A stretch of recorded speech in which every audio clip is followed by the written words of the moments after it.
Bilang bahagi ng pagdiriwang ng ika-15 na anibersaryo ng Classic Club, ipinakita ng mga miyembro ng PSBRC Class 2011-01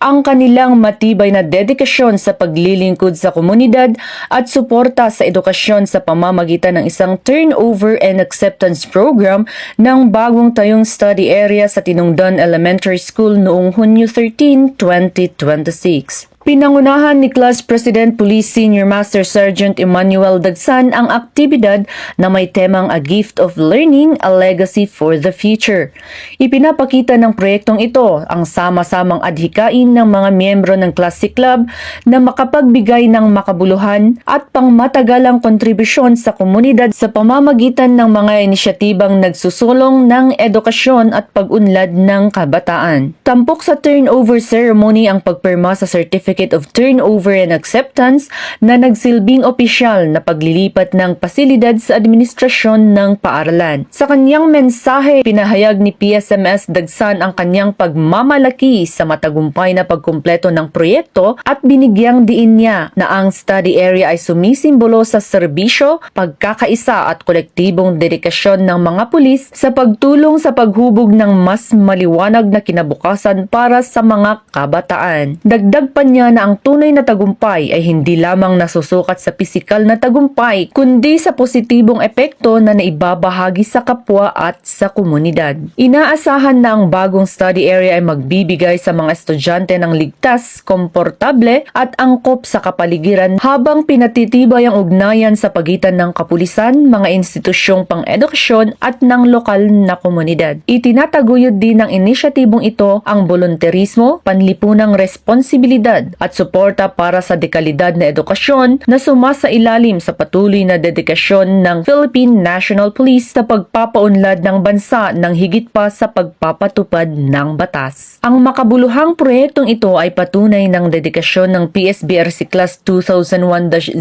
C Club sa pagsusulong ng pag-unlad ng komunidad at pagbibigay kapangyarihan sa susunod na henerasyon sa pamamagitan ng suporta sa edukasyon at serbisyong publiko. Mula dito sa rehiyon ng Cordillera, ako ang inyong PNN correspondent, Patrolwoman Lizel Digman, alagad ng batas, tagataguyod ng Balitang Pulis.